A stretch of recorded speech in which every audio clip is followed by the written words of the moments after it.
Juicy tidbits? What a load of racist horseshit. How's your hand feel? Not great. Welcome back to Q-Dads. I'm Steve, and episode 8 of Monarch is filled with more details about Monarch, as well as the revelation of Hollow Earth. And we also learned the truth about Kate and Kentaro's grandparents. Ben and I landed on the scoreboard of truth a few times this episode, especially with the reveal of Hollow Earth, and the fact Lee did go down there. And this may even explain the age of Lee. More on this towards the end. If you've enjoyed our breakdown so far, then don't forget to subscribe, as it helps us to grow so we can keep bringing you slightly above average content. The episode starts toying with our minds again, as Keiko talks with Bill about little Hiroshi, but ends up asking the questions towards Lee. We'll be home before Hiroshi's birthday.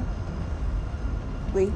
Although this plays in our minds about who the father may be, it does turn out later that neither of them are the daddy.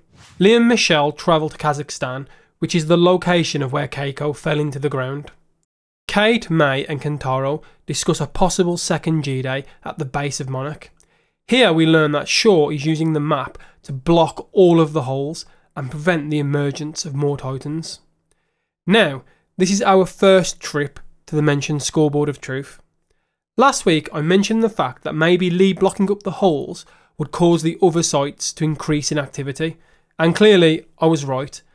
This still makes me question why we've not heard about this in the movies though. We see the map Lee is following was created by Bill and Keiko. Kate convinces Monarch to send them after Shaw and they head to Kazakhstan. Tim kindly volunteers. I always thought Goonies deserved a sequel. I just want to point out here that I love the use of the elevator transitions to jump throughout time. Brilliant. Bill and Keiko discuss the map they need to give to Hatch, and Bill opens up about his feelings for Keiko. Kate, Kentaro and May travel to Shaw, searching the ruins of the outpost. There is a scene here where Tim discovers the exoskeletons of the insects, setting up what is to come, but he shares a look that makes me feel he knows more than he's letting on. Probably nothing, but just a hunch.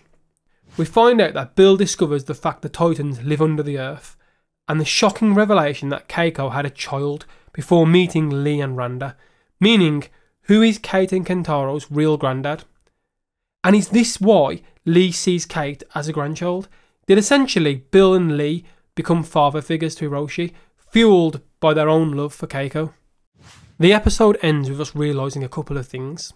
The holes in the ground do in fact lead to Hollow Earth through the use of a portal, and the fact Lee has already been down there before. This final scene gives us May, Lee and Kate falling into Hollow Earth as the building collapses in on itself. Overall, this episode was great, and I want to talk about Lee for a moment. He mentioned in this episode that he has been to Hollow Earth before. Was this to save Keiko, or at least an attempt to save her? As the file signed by Lee states she's presumed dead. I know missing in action is often used when bodies can't be found, but I can't help but think the show is teasing us here, especially as half the cast is now in Hollow Earth. Now following that, how long was Lee down there for? They've mentioned in this series that Lee seems to be about 90. Ben and I have speculated that time works differently in Hollow Earth, so could the fact that Lee has already gone to Hollow Earth before explain his age in the series? Also, is there a darker truth down there to what happened to Keiko? And will we see a different side to Lee in the last 2 episodes? Finally on this point, something that's bugging me. In the Godzilla vs Kong film, when they visit Hollow Earth, they have to use very specialised equipment as gravity reverses on the way down. They even mention ships have failed to go there before. So, I would like to know, how has Lee been there before and back? And could this be something to do with him closing the portals? Were they easier to get through before Lee started closing them? As we assume Alaska wasn't his first. Now, my prediction behind this. We won't see Lee, Kate and May return to the surface till the final episode. And that's because I think time worked differently when you enter certain portals. I wonder if they will escape after the events of Kong vs Godzilla, after Godzilla has blown a hole through the surface to Hollow Earth. This would then fill in the reasons we've not seen any of these characters in the movies, as well as explaining Lee's apparent age. Now, all series we've been teased with who's the real grandfather to Kate and Kentaro, and in this episode we seem further away as we don't know who Hiroshi's father was. Now, this may sound crazy, but bear with me.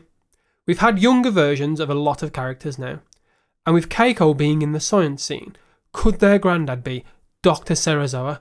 Yeah, I know the time of this would be incorrect, but it does have me thinking, who is the real father of Hiroshi? Finally, I want to talk about Tim. Is Tim a dark horse of a character? He seems very invested in the Randa family, and apparently a new Randa pops up in the film next year. Now we know Hiroshi wasn't actually Bill's child. Could Bill have had a secret family after the events which led to Keiko's supposed death? I mean, Hiroshi had 2 families, so why not? Could this then explain Tim's motives, as well as the fact he has Bill Randa's old office? Is Tim actually a Randa? Let me know your thoughts in the comments. I think episode 8 was brilliant, and hopefully episode 9 will be a big one, as I'm fully expecting to see visuals from Hollow Earth, as well as possibly seeing Keiko again, especially if time is working differently. Now, we always theorise about the show, but rarely talk about the visuals and the brilliant work that makes this series. So, for a quick moment, I want to touch on that. Like the elevator transitions in this episode to change time, we've seen this effect in previous episodes, and it always makes a good transition. Also, subtle details, like when Bill punched the wall and we see the same markings years later. Also, that look that Tim gives May in the truck, even when the rest of the scene continues. Brilliant stuff. Nerds.